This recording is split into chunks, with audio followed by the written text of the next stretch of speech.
Au nom de Dieu, les cléments, les miséricordieux. Mes chers frères et sœurs, la dévotion et la ferveur religieuse ne se mesurent pas dans la quantité, ni les comment les rites et rituels sont exécutés par les gens et classés dans le cadre de la relation de culte et de la communication quotidienne entre la créature et le Créateur, mais se mesurent au niveau de l'impact et de l'influence dont la pratique et les faits sur la société et sur la vie. Nombreux sont les slogans que nous brandissons, les événements que nous célébrons, les discours que nous prononçons, les chants que nous psalmodions, et rares sont les quelques résultats que nous produisons et fruits que nous récoltons.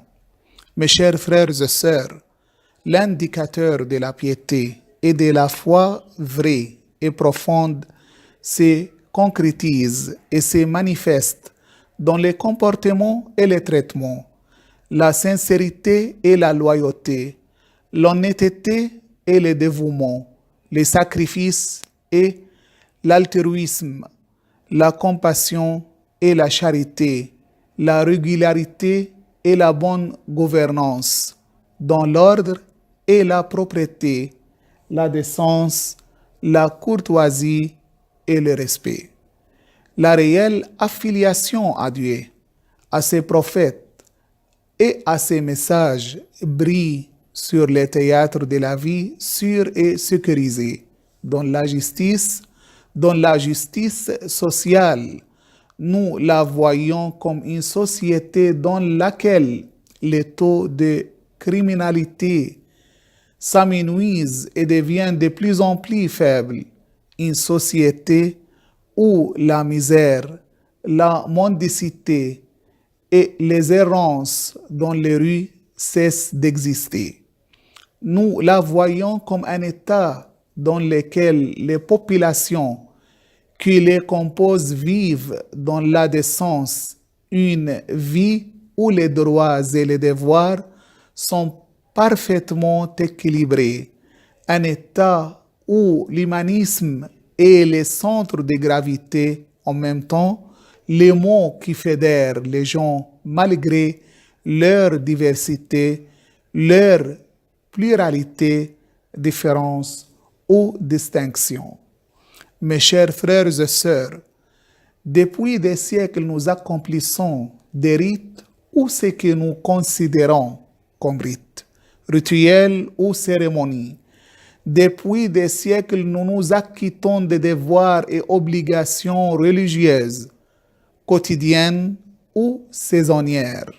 Depuis des siècles, nous pleurons à l'occasion des cérémonies de deuil et nous réjouissons lors des cérémonies de naissance. Depuis des siècles, nous faisons l'écho des poèmes de louange et des satires. Mais depuis des siècles, nous vivons dans les cercles vicieux du sous-développement, dans l'obscurité de l'ignorance, dans les labyrinthes du chaos, dans la spirale de l'intolérance, dans le cycle de la pauvreté, de la misère et du besoin. La valeur de l'homme réside dans son offre à l'humanité. La véracité de la religiosité est dans les reflets de la portée et tout ce qui ne l'est pas n'est qu'illusion. Mes chers frères et sœurs, parlez-moi de l'éthique ou la conduite d'un tel, de sa piété, de son œuvre et de ce qu'il a produit, et laissez-moi son caractère, sa taille ou la couleur de ses yeux.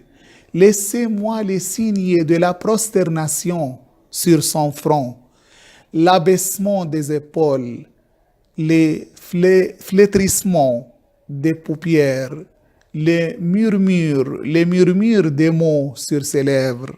Parlez-moi des successeurs de Dieu sur la terre, des faiseurs de joie, des messagers de la paix, des bons samaritains, de ceux qui nourrissent les affamés et ceux qui enseignent les ignorants, des garants des orphelins, des bienfaiteurs, des protecteurs de la vérité et de la beauté, des promoteurs de l'espoir et des défenseurs de la vie.